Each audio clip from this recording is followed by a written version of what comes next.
അളിയ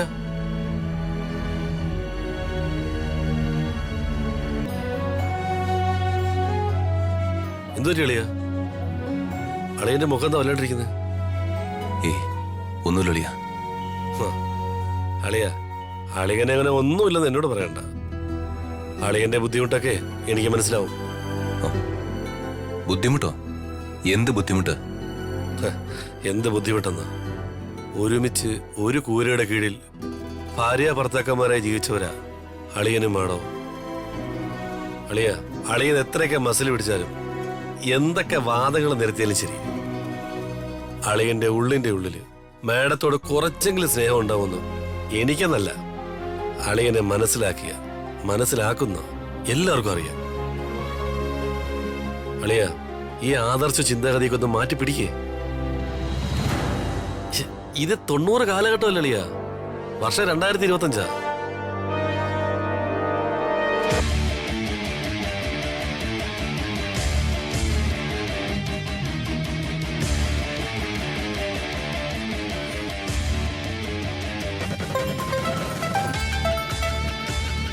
ഇവളെന്തിനിപ്പ എന്നെ വിളിക്കുന്നേ?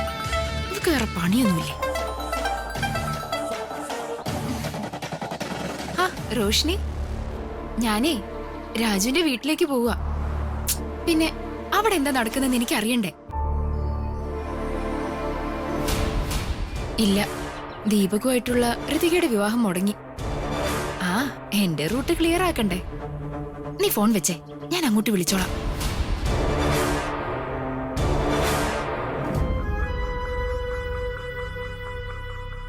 അളിയ ദീപക്കുമായിട്ടുള്ള മാഡത്തിന്റെ വിവാഹം മുടക്കാൻ കാണിച്ച പവർ ഉണ്ടല്ലോ, അത് എന്നെ മുമ്പോട്ട് കാണിച്ചാ മതി. അളിയന്റെ മനസ്സിൽ ഋതിക മേഡത്തോട് പ്രണയമുള്ളതുകൊണ്ട് മാത്രമാണ് അളിയൻ ദീപക്കിന്റെ വികൃതമായ മുഖം എല്ലാവരുടെയും മുമ്പിൽ തുറന്നു കാണിക്കാൻ ശ്രമം നടത്തിയത്. അളിയൊന്ന് ഉഷാറായിട്ട് നിന്നാ മതി. ഋതിക മേഡത്തെ അളിയനെ ഒന്നിപ്പിക്കുന്ന കാര്യം ഞാൻ ഏറ്റളിയ. ശരി, അപ്പൊ അങ്ങനെയാണ് കാര്യങ്ങളുടെ കിടപ്പ്. എന്താ അളിയൊന്നും പറയാത്തെ? ഞാൻ പറഞ്ഞ അളിന് മനസ്സിലായില്ലേ? എല്ലാം ഓക്കെ അല്ലേ? എനിക്ക് മനസ്സിലായി അളിയ. അളിയൻ ചെല്ല, ഞാനൊന്ന് റെസ്റ്റ് എടുക്കട്ടെ. സമാധാനമായിട്ടൊന്ന് ഉറങ്ങിയിട്ട് 2-3 ദിവസമായി. ഞാനൊന്ന് റെസ്റ്റ് ചെയ്യട്ടെ. അളിയ റെസ്റ്റ് ചെയ്തോ. അളിയ വർമ്മ സാറിന്റെ പി ആയിട്ടല്ല, ഒരു 4 കിട ജോലിക്കാരോട് കാണിക്കുന്നതിനേക്കാൾ ക്രൂരമായി, വെറും നികൃഷ്ടമായാണ് അംബികയും മകനും അളിയനെ കൊണ്ട് ആ വീട്ടിലെ പണിയൊക്കെ ചെയ്യിപ്പിച്ചത്. നമുക്ക് അവരോട് പകരം വീട്ടിലൊളിയ. വേണ്ടത് എന്താന്ന് വെച്ചാ നമുക്ക് ചെയ്യാം. അളിയനിപ്പ ചെല്ല. ശരി അളിയ.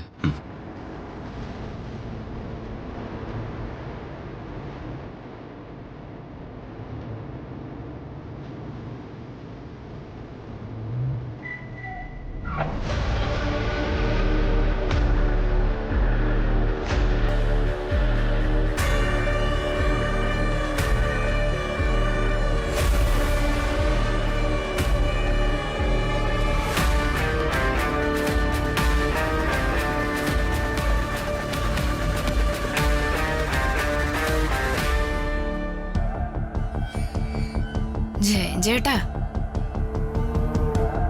ഞാൻ തന്ന കാശും മേടിച്ച് പോക്കറ്റിലിട്ട് ചേട്ടൻ എനിക്കിട്ട് ഇത്രയും കാലം പണി തരുമായിരുന്നല്ലേ? കടിച്ച പാമ്പിനെ കൊണ്ട് തന്നെ വിഷം എടുപ്പിക്കുന്ന പാരമ്പര്യം ഈ രമ്യക്കുണ്ട്. അതെങ്ങനെയാണെന്ന് ഞാൻ കാണിച്ചു തരാം.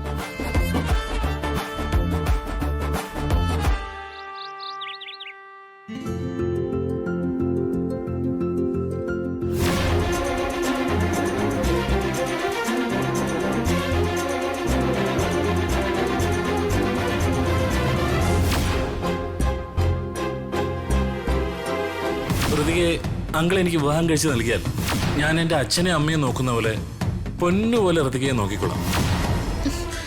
അച്ഛൻ ആ ചെക്കന് വിവാഹത്തിന് ക്ഷണിക്കാതിരുന്നെങ്കിൽ ഈ പുതിയ തലവേദന ഉണ്ടാവില്ലായിരുന്നു.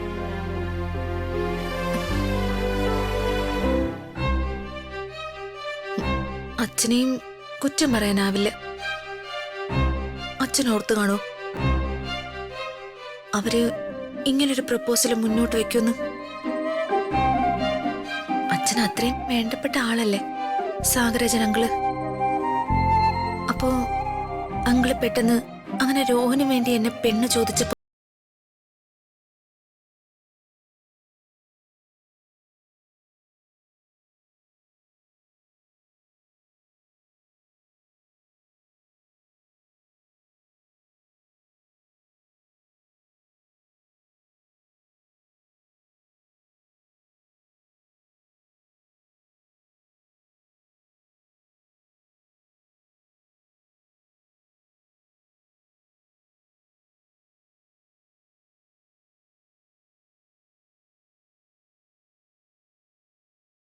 പുതിയ പുലിവാല് പൊട്ടി മുളച്ചത്.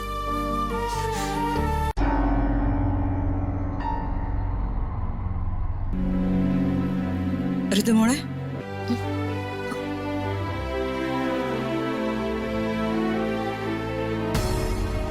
മോളെന്താ തനിയെ സംസാരിക്കുന്നേ? ചെറിയമ്മേ, ഞാൻ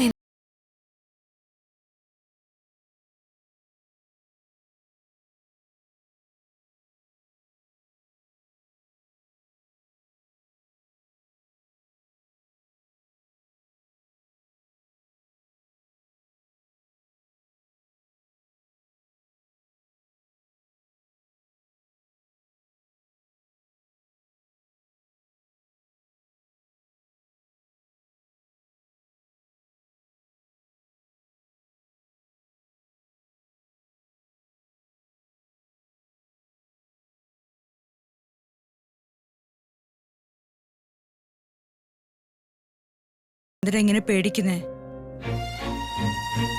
വിവാഹം മുടങ്ങിയ സാഹചര്യത്തില് പ്രതാപേട്ടനും ഇത്തിരി കൺഫ്യൂഷനിലായിരിക്കും.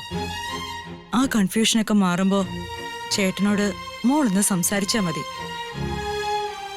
മോള് പറഞ്ഞ പോലെ കുറച്ചു നാള് കൂടി വീട്ടിൽ നിന്നിട്ട് മതി വിവാഹം എന്ന് പറയേ. ആ, അല്ലെങ്കിൽ മുന്നോട്ട് പഠിക്കണമെന്ന് പറയേ. ഞാൻ അങ്ങനെ സംസാരിച്ച് നോക്കാൻ ചെറിയമ്മേ. കണ്ടില്ലേ, ഇത്രയേ ഉള്ളൂ പ്രശ്നം. അതിനാണോ മോൾ ഇത്രയും ടെൻഷനായേ? മോളെ, മോളുടെ ജീവിതത്തിലെ ഏറ്റവും വലിയ വിഷമായിരുന്നു പ്രതാപേട്ടൻ മോളോട് കാണിച്ചിരുന്ന അവഗണന. അതിപ്പോ മാറി. ചേട്ടൻ മോളെ കുറിച്ച് ചിന്തിക്കാനും മോളെ സ്നേഹിക്കാനും പരിചരിക്കാനും തുടങ്ങി. മോളുടെ കാര്യത്തില് ചിലപ്പോ പ്രതാപേട്ടൻ വേഗത്തിൽ തീരുമാനങ്ങളൊക്കെ എടുത്തേക്കാം. പക്ഷേ മോൾ അതിനോടൊന്നും ഇപ്പൊ പ്രതികരിക്കാൻ നിൽക്കരുത്. കുറച്ച് സമയമെടുത്ത് മോൾക്ക് പറയാനുള്ളത് ചേട്ടനെ പറഞ്ഞ് മനസ്സിലാക്ക്. ശരി ചെറിയമ്മേ. എല്ലാം ശരിയാവും. മോളുടെ ആഗ്രഹങ്ങളും പ്രാർത്ഥനകളും ദൈവം കേൾക്കാതിരിക്കില്ല. ആ പിന്നെ അമ്പി ചേച്ചിയും ദീപക്കും ഇങ്ങോട്ട് വന്നിരുന്നു? ഇല്ല ചെറിയമ്മേ. എല്ലാം കൊണ്ട് അവർക്ക് നന്നായിട്ട് നൊന്നിട്ടുണ്ട്. അതിന്റെ ദേഷ്യം ചിലപ്പോ അവര് മോളോടും എന്നോടും കാണിക്കാൻ സാധ്യതയുണ്ട്. മോള് സൂക്ഷിക്കണം. ശരി ചെറിയമ്മേ.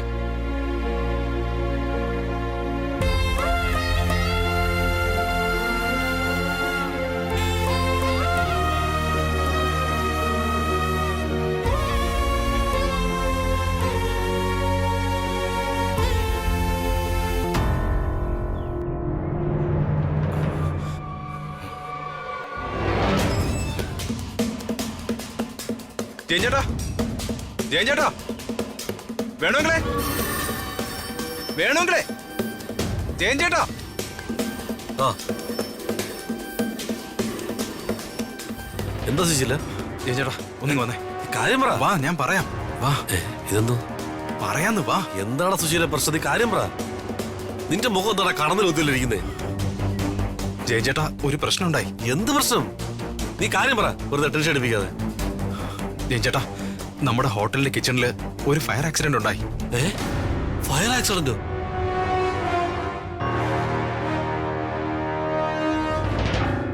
അതെ ഏട്ടാ, ഗ്യാസ് ലീക്കായി പൊട്ടിത്തെറിച്ചതാ. എന്നിട്ട് നമ്മുടെ കുക്കിനും ജോലിക്കാർക്കും ഒക്കെ പരിക്കുകളുണ്ട്. എല്ലാരും ഹോസ്പിറ്റലിലാ.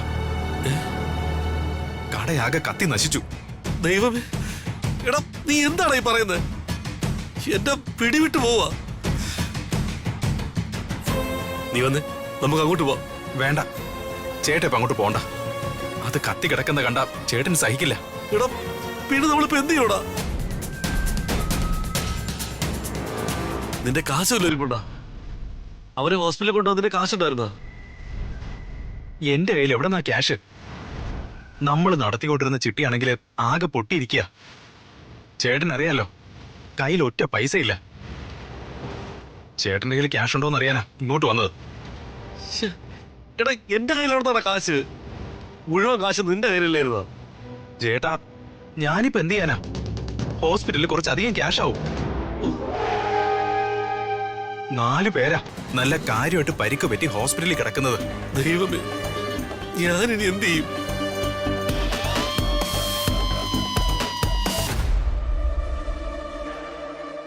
ജയൻചേട്ടൻ,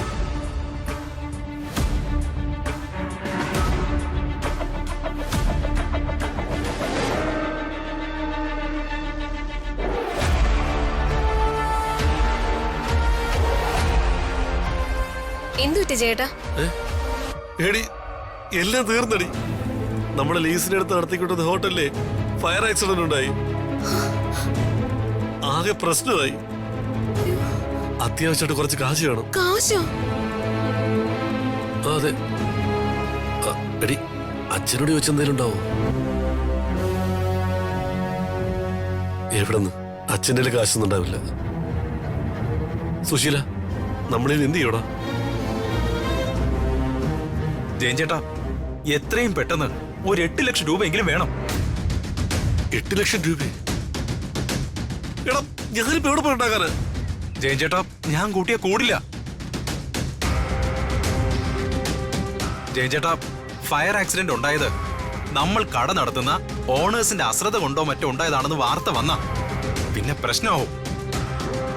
നമുക്ക് എത്രയും പെട്ടെന്ന് അവരുടെ ചികിത്സയ്ക്കുള്ള പൈസയും കൊടുത്ത് നമ്മുടെ ഭാഗത്ത് തെറ്റൊന്നുമില്ല എന്ന് പ്രൂവ് ചെയ്ത് അത്യാവശ്യം കൊടുക്കേണ്ടവർക്ക് എന്തെങ്കിലും കൊടുത്ത് തീർത്തു കഴിഞ്ഞാൽ ഈ പ്രശ്നം ഒതുങ്ങിപ്പോവും. അല്ലെങ്കിൽ ഇത് നമ്മുടെ കയ്യിൽ നിൽക്കില്ല. ദൈവമേ, ഇതെന്ത് അവസ്ഥയാ? ഒന്ന് പച്ച പിടിച്ച് വന്നതായിരുന്നു, വീണ്ടും. ജയൻചേട്ടാ, ടെൻഷൻ ആവല്ലേ. എന്തെങ്കിലും ഒരു വഴി ഉണ്ടാക്കാം. ശ്ശെ, എന്ത് വഴി ഉണ്ടാക്കാനാ? കാശിന് കാശ് തന്നെ വേണ്ടേ?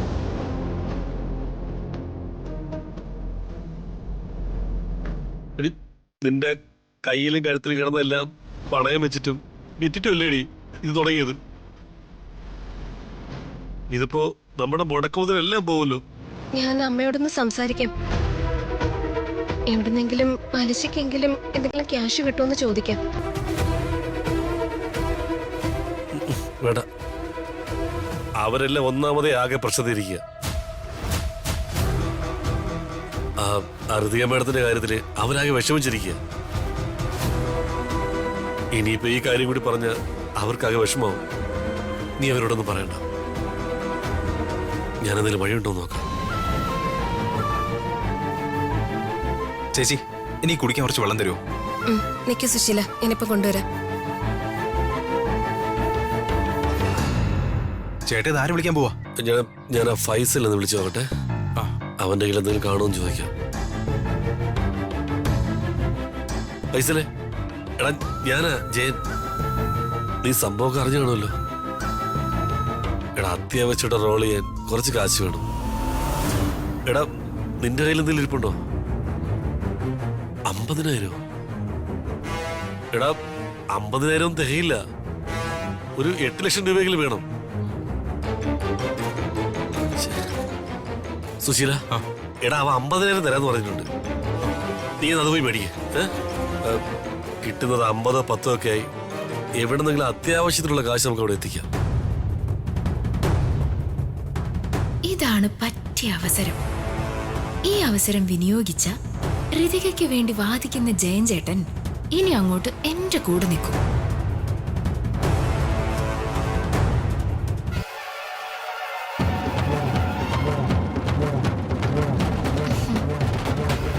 ജയൻ ചേട്ടാ, എന്തു പറ്റി? എന്തോ വലിയ പ്രശ്നത്തിലാണെന്ന് തോന്നുന്നു. പ്രശ്നമൊന്നുമില്ല.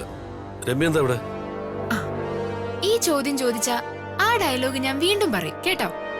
ഇത് എന്റെ വീടല്ലേ. ഞാൻ വാടകയ്ക്ക് കൊടുത്തിരിക്കുന്ന വീടിന്റെ പരിസരത്ത് വന്ന് നിൽക്കാൻ എനിക്ക് പാടില്ലാന്നുണ്ടോ? ആ എന്താ അവിടെ നിന്നു. ആ എടാ ശ്യാമേ, എടാ നിന്റെ കയ്യിൽ കാശ് വല്ലതും ഉണ്ടോ? ശരിയടാ.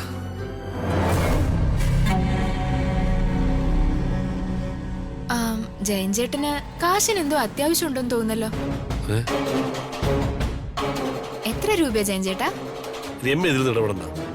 അങ്ങനെ പറഞ്ഞ എങ്ങനെയാ ജയൻ ചേട്ടാ? ഒന്നുമില്ലെങ്കിലും ജയൻ ചേട്ടൻ എന്റെ സുഹൃത്തല്ലേ. ജയൻ ചേട്ടൻ പറ, പൈസ ഞാൻ തരാം. രമ്യ എനിക്ക് വേണ്ടെന്നല്ലേ പറഞ്ഞത്. എനിക്കുള്ള പൈസയൊക്കെ ഞാൻ ഒപ്പിച്ചോളാം.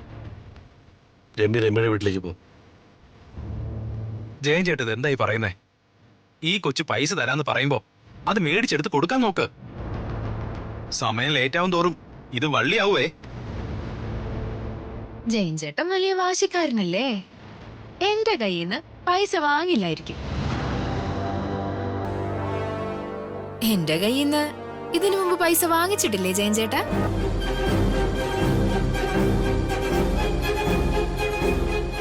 രമ്യ പ്ലീസ്, ഞാനാകെ മനസ്സ് താർന്നു നിൽക്കുക.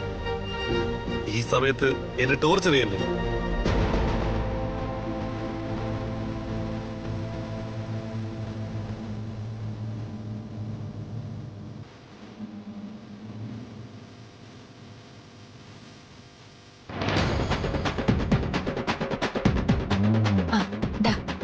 ഇത് കയ്യിൽ വെച്ചോ.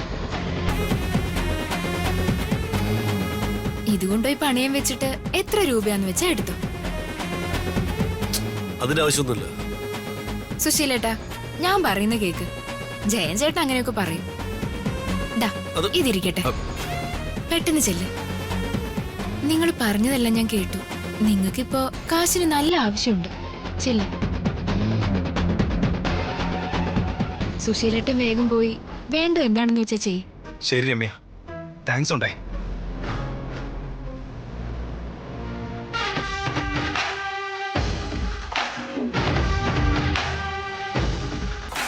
രമ്യ സോറി, ഞാൻ പലതവണ നിന്നെ ബുദ്ധിമുട്ടിച്ചിട്ടുണ്ട്.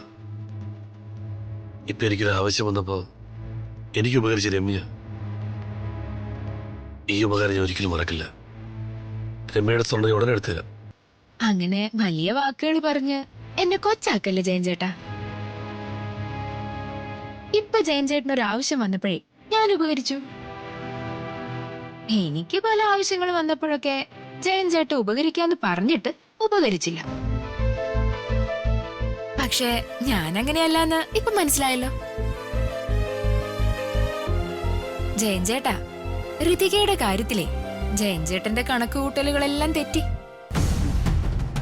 ശരിക്കും രാജുവിന്റെ ഋതികയുടെയും പ്രണയം കണ്ടുകൊണ്ടും പ്രണയത്തെ സപ്പോർട്ട് ചെയ്തുകൊണ്ടും മാത്രമല്ല, മന്ത്രിയുടെ മകളായ ഋതികയുടെ സമ്പത്തും സ്വത്തും ഒക്കെ കണ്ടിട്ടല്ലേ ജയൻ ചേട്ടൻ അവരുടെ വിവാഹത്തിന് കൂട്ടുനിന്നേ. രമ്യ, ഞാൻ അങ്ങനെ ഒന്നും ചിന്തിച്ചിട്ടില്ല. എന്റെ മുഖത്ത് നോക്കി എന്നോട് കള്ളം പറയണ്ട. ജയൻ ചേട്ടൻ അത്യാവശ്യം കുറച്ച് കാശൊക്കെ ഉണ്ടാക്കി നന്നായി ആർഭാടമായി ജീവിക്കാൻ ആഗ്രഹിക്കുന്ന ഒരാളാണെന്നേ എനിക്കറിയാം. അപ്പോ ഋതികയെ പോലൊരാളെ ജയൻ ചേട്ടന്റെ അളിയൻ വിവാഹം കഴിച്ചു കഴിഞ്ഞ ജയേട്ടനും സേഫായി. അതുകൊണ്ടാ ഋതികയുടെ പ്രണയത്തെ ജയൻ ചേട്ടൻ സപ്പോർട്ട് ചെയ്തേ. ജയൻ ചേട്ടനത് സമ്മതിച്ചു തരില്ല എന്ന് എനിക്കറിയാം. പക്ഷേ സത്യം അതാ. പിന്നെ ജയൻ ചേട്ടാ, ഋതികയും രാജുവായിട്ടുള്ള വിവാഹമൊന്നുമേ നടക്കാൻ പോകുന്നില്ല. ജയൻ ചേട്ടൻ എന്നെ സപ്പോർട്ട് ചെയ്താലും ഇല്ലെങ്കിലും ഞാൻ വിളിക്കുന്ന ദൈവങ്ങളെ എന്റെ മനസ്സിലെ ആഗ്രഹങ്ങൾ ഇതുവരെ കാണാതെ പോയിട്ടുമില്ല, ഇനി അങ്ങോട്ട് ഉണ്ടാവുകയില്ല. അതുകൊണ്ടേ ഇനി മന്ത്രിയുടെ വീട്ടിൽ നിന്ന് കിട്ടുന്ന സമ്പത്ത് വേണോ, അതോ രാജു രമ്യയെ വിവാഹം കഴിച്ച് രമ്യ തരുന്ന ലക്ഷ്യങ്ങൾ വേണോന്ന് ജയൻ ചേട്ടൻ തീരുമാനിക്കേ.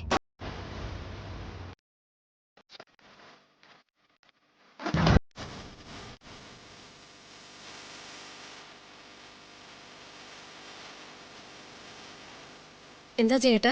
അല്ല, സുശീലിനെവിടെ? അവൻ പോയി. അപ്പൊ കാശ് അത് രമ്യ അറേഞ്ച് ചെയ്തു. രമ്യോ? ആ, രമ്യ തന്നെ. ചേട്ടാ ഇത് വലിയ പ്രശ്നമാവേ. ഒരു അത്യാവശ്യത്തിന് ഒരാൾ ഉപകരിക്കുമ്പോ എങ്ങനെ വേണ്ടെന്ന് പറയുന്നത്? എന്നാലും അത് ശരിയാവോ? ഇവളുടെ സ്വഭാവം ചേട്ടന് അറിയാവുന്നതല്ലേ? നമുക്ക് നോക്കാം. രമ്യ വിചാരിക്കും പോലെ ഞാൻ അങ്ങനെയൊന്നും. വേണ്ട ജയേട്ടാ, വീണ്ടും എക്സ്പ്ലനേഷൻസ് ഒന്നും വേണ്ട. ഞാൻ പറഞ്ഞല്ലോ, എനിക്ക് പറയാനുള്ളത് ഞാൻ പറഞ്ഞു. ഇനി എന്താ വേണ്ടെന്ന് വെച്ചാ ജയേട്ടൻ തന്നെ തീരുമാനിച്ചോ. ഞാനിപ്പൊ കൊടുത്ത സ്വർണ്ണമൊന്നുമേ എനിക്ക് ചേട്ടൻ തിരിച്ചെടുത്ത് തരൂന്നും വേണ്ട. സുശീലേട്ടൻ അതെവിടെയാ പണയം വെച്ചെന്ന് എന്നോട് പറഞ്ഞാ മതി. അതെടുക്കാനുള്ള ക്യാഷ് ഞാൻ കൊടുക്കാം. ജയൻ ചേട്ടൻ ഇപ്പോ സാമ്പത്തികമായിട്ട് ബുദ്ധിമുട്ടി നിൽക്കുകയാണല്ലോ. ജയൻ ചേട്ടന്റെ ബുദ്ധിമുട്ടുകളെല്ലാം മാറട്ടെ. പ്രശ്നങ്ങളെല്ലാം തീർത്ത് ജയേട്ടന്റെ ഷോപ്പ് വീണ്ടും ഓപ്പൺ ചെയ്യും. എന്ത് കാര്യത്തിനേ രമ്യ കൂടെ ഉണ്ടാവും എന്നുള്ളൊരു ഉറപ്പേ ജയൻ ചേട്ടനുണ്ടായില്ലേ? അത് മുൻപോട്ട് ജയൻ ചേട്ടൻ കീപ്പ് ചെയ്തു പോയാ ജയൻ ചേട്ടനും പ്രിയ ചേച്ചിക്കും ജയൻ ചേട്ടന്റെ മകൾക്കും എല്ലാവർക്കും സന്തോഷമായി ആർഭാടത്തോടു കൂടി തന്നെ ജീവിക്കാം.